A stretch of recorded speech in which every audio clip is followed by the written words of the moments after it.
Great question, bad answer. President Joe Biden dismissing the crisis unfolding at our southern border ahead of his trip to Arizona yesterday. This despite 2.3 million encounters during the last fiscal year, where 2.3 million came across the border. In a tweet, the National Border Patrol Union writes, quote, visiting an ice cream shop, very important. Visiting our border where illegal migration, deaths, escapes, and fentanyl smuggling set new records nonstop with thousands dying as a result, not important. It was important for former Arizona gubernatorial candidate Kari Lake to join us today, and she does today from Phoenix. Kari, good morning to you. Good morning, Steve. You know, there were a million ways Joe Biden could have answered that question without actually saying what he did, but he has infuriated people because now it sure looks like he doesn't think what's going on down there is important. Well, he created the problem. I mean, think about it. It was within minutes of him taking the oath of office that he pulled back all of President Trump's border policies that were keeping Arizonans and the rest of this country safe. Within minutes, he did that. He pulled back every single plan that President Trump put in place. He stopped the construction of the border wall, and he basically, with a wink and a nod, told the world, come on open, or come on over, we're open for business. Right. And he created the problem. But I am appalled that he would say that. You look into the eyes of a mother who's lost a 19-year-old son or a 20-year-old daughter to fentanyl poisoning, and you tell them what happens on the border doesn't matter. This man is I'm sorry, he's disgusting. And I can't even believe he had the gall to come to Arizona after creating this crisis here without even acknowledging it. Yeah, to be so close and not to address it.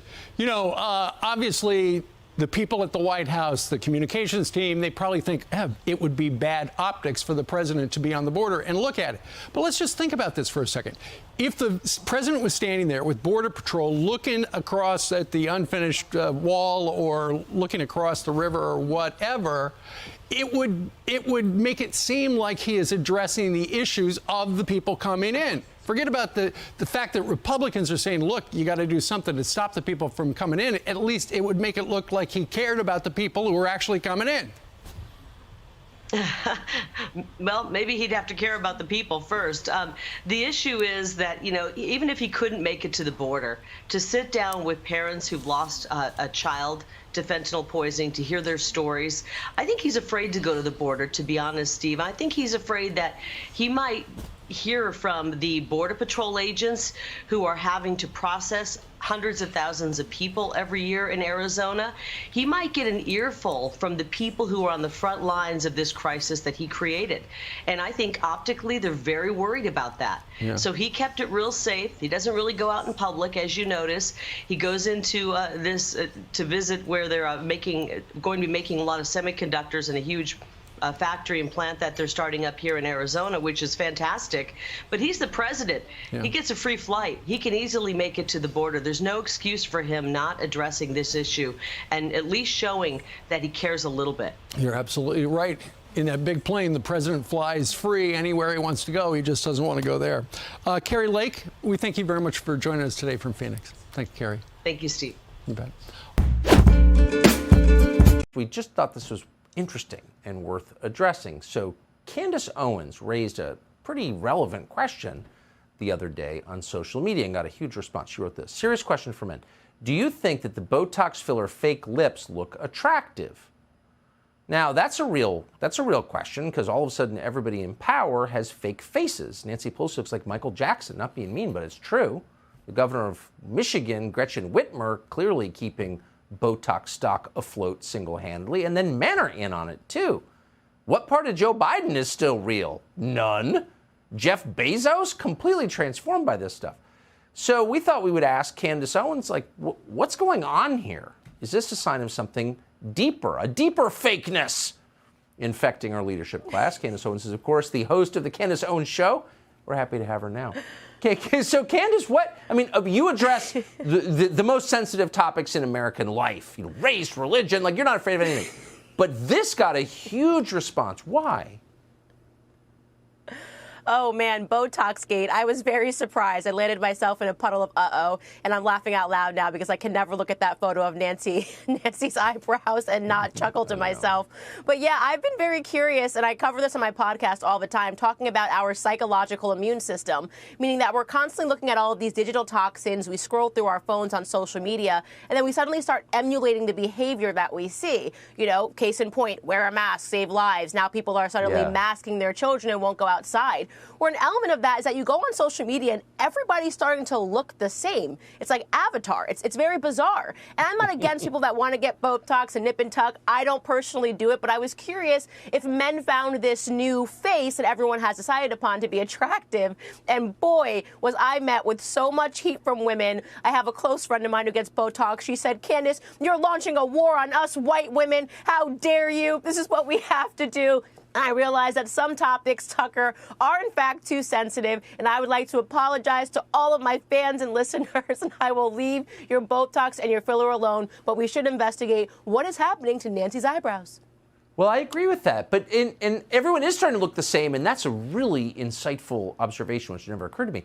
But men? I mean, I don't want to be judgy, everyone does his own thing or whatever, but it's a little bit, there's something a little bit awful about that, is there not? Well, I'll tell you what's awful about it. The first thing is that men age like fine wine. Men actually get better as they age. It's just a fact. A man at 20 is not going to look as good as a man at 45. So it's really bizarre that they're trying to hold on to their youth when women prefer older guys, when they start to get gray hair and things of that nature. And yet they too are being impacted by this psychological immune system on Instagram, and everybody's starting to look the same. You know, it's very hard to tell the difference between a trans man and a woman that's been getting a lot of work. And this is just where we're at today. And I wanted to open the conversation and say, hey, it's possible to just like your face and to age gracefully. And I learned that people are not ready yet to have that conversation.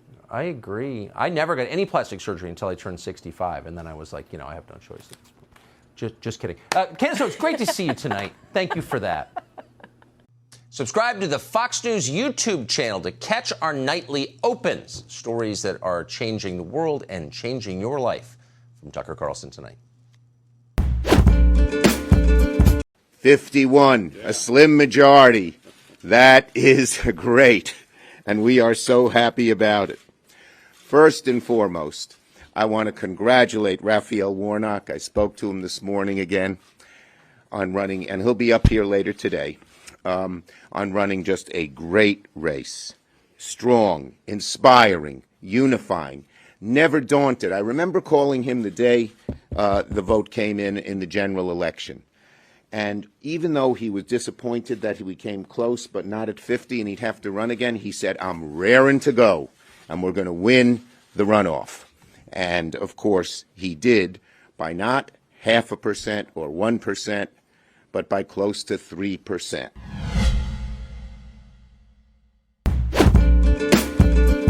I want to tell you that we're going to try to do something that's going to fail here in just a moment. I'm going to try to go to Jason Johnson at Warnock headquarters, and I'm telling you that's going to fail, not because of any technical failure, but because there's no chance he's going to be able to hear me. So, Jason, just talk for a second. Just tell us, talk, say things. Go. I think I can hear you. Tell us about the room. Couldn't hear for a second there. Yeah. It's amazing. So the music is popping. All I do is win. Everybody on Warnock team is extremely excited. I got to tell you guys, the feeling here isn't just elation. The people here actually feel like they saved the country. And one of the insiders I was talking to said, look, Raphael Warnock now has a 6-year term in the Senate. They think Georgia will be solidly blue by the time he has to run again. They think Georgia is the next Virginia. So this isn't just a victory today, it's a victory for the next 6 years. Wow. Jason, can you talk to us about the moment people realized that he won and the reaction in the room? Yes, it was ridiculous. It was amazing. I got to tell you, I was there when Obama got elected. I literally had an older woman come up to me and say, I wasn't this excited, or I haven't been this excited since 2008.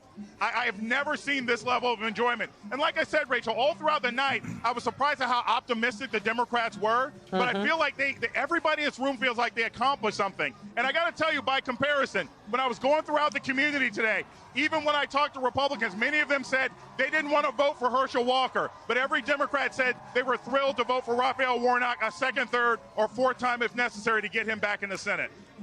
Jason Johnson, thank you so much. It's great to have you there. Great to have you having those conversations. I know you can't hear me, so I'll just say bye-bye.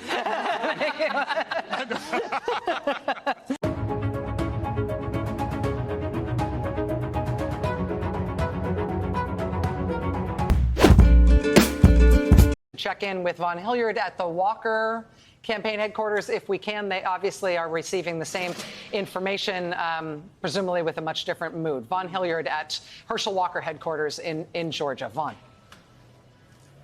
We should note on the television screen here at Walker headquarters, they are playing Fox News, and they were a little delayed after us. But just in the last 2 minutes, Fox News has officially called it for Raphael Warnock. The room here was quiet, and they are now playing Journey's Don't Stop Believin', so make of that what you will. But this is a moment, a reality. I was just also talking with that Walker ally who I've been talking with, and the quote was, "I believe it's over." There is an acknowledgement that this was a campaign that was unable to make up that 38,000 vote deficit that 1 month ago they faced against Raphael Warnock here. They brought out the likes of Brian Kemp to try to help convince those libertarian voters, to try to convince those folks who either did not vote in the election at all or voted for the Democrat Raphael Warnock to change their votes. But what these results are showing us, that it wasn't enough. And if I may, after traveling around the country here through the course of 2022 to cover midterms from the likes of Arizona here to Georgia, you have seen yet again these Trump-backed candidates go down. While they won primaries here across the country from the likes of Kerry Lake in Arizona, Tudor Dixon in Michigan, Tim Michels in Wisconsin, Herschelwalker here in Georgia, time and again we have seen over the course of the last month these candidates go down in the general elections. It was a question of, would, for a second time, so many of these independent voters, even conservative voters in these key states like Arizona and Georgia, be willing to vote for a Democrat yet again? And the American voter has clearly answered that tonight, is that yes, they are willing to vote not just one time for a Democrat, but they're willing to vote for a Democrat for a second or even a third time. And that is what was ultimately going to be handing Raphael Warnock yet a 6-year term here in the United States Senate.